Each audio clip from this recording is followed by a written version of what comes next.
Generally, life sciences companies they rely on oftentimes several hundreds of vendors, and for an enterprise, thousands of vendors, CROs, CMOs, cloud applications, outsourced IT. Every third party, as this slide says, is a potential weak link. And this is important, right? Because we're only as strongest as our weakest link, right?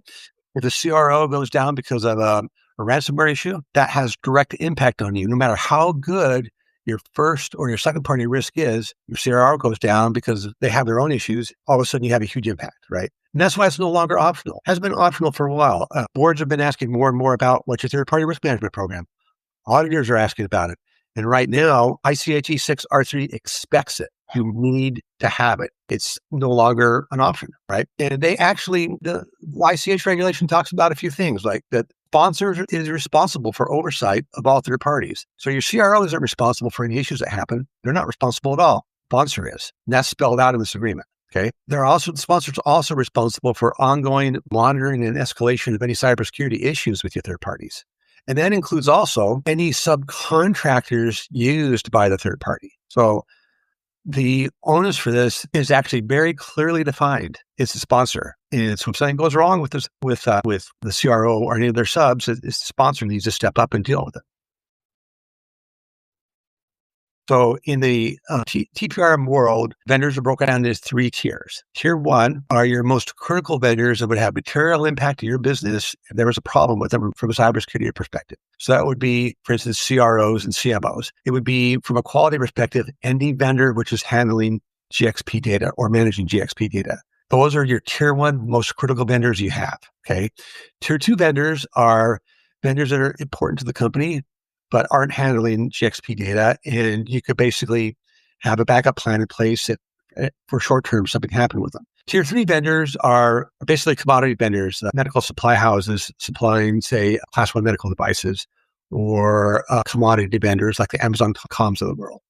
So what you want to do is you want to go through the whole process, looking at all your vendors, identify at least the tier 1 vendors, make sure you know what they are. So then you can actually put a plan in place to start monitoring the vendors and looking for any cybersecurity issues. Very, very, very important. I'll go so far to say that everybody who's on this call listening right now, you should, when you're done with this call, go back and identify your tier 1 vendors. It's absolutely critical that you do that. Absolutely critical. I can't emphasize that enough.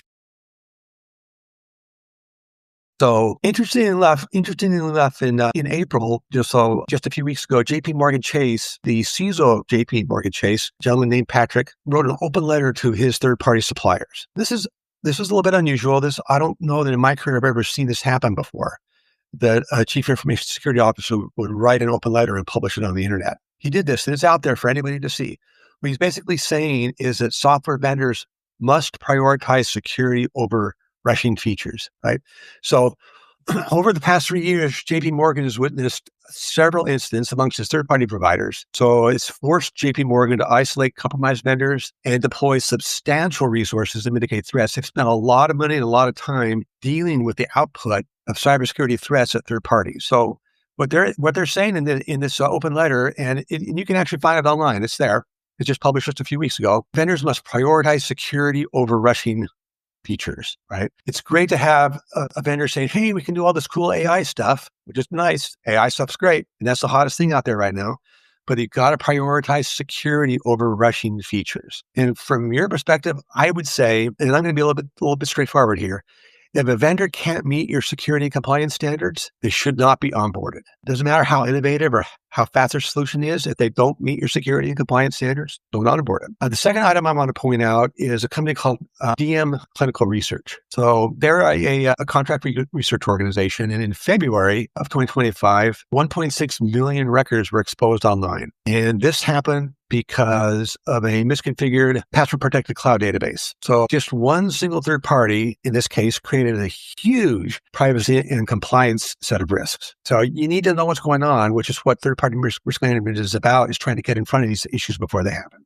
The last one I want to point out is Change Healthcare. I think we're all aware of this one. In February 2024, attackers exploited weak access controls in a vendor application, which breached Change Healthcare's network and accessing, I think it's 145 million sensitive patient records. Now, again, this has happened for a while, and there's been a lot of news covered about this. What's interesting is when I was preparing for this presentation, I had my piece all done, and I was having coffee with my wife in the morning. We were reading the New York Times. And New York Times article came out just 2 days ago saying that there are some medical practices are banding together to sue Change Healthcare specifically due to the negligence related to the cyber attack. So it's been my observation that such legal challenges because of cyber issues are happening more and more and more. And we don't want that for ourselves. I don't want that for any of USDM's clients and vendors. I just want to point that out because it's pretty obvious to me that the risk profile for third-party risk is increasing enormously. It's getting a lot of press.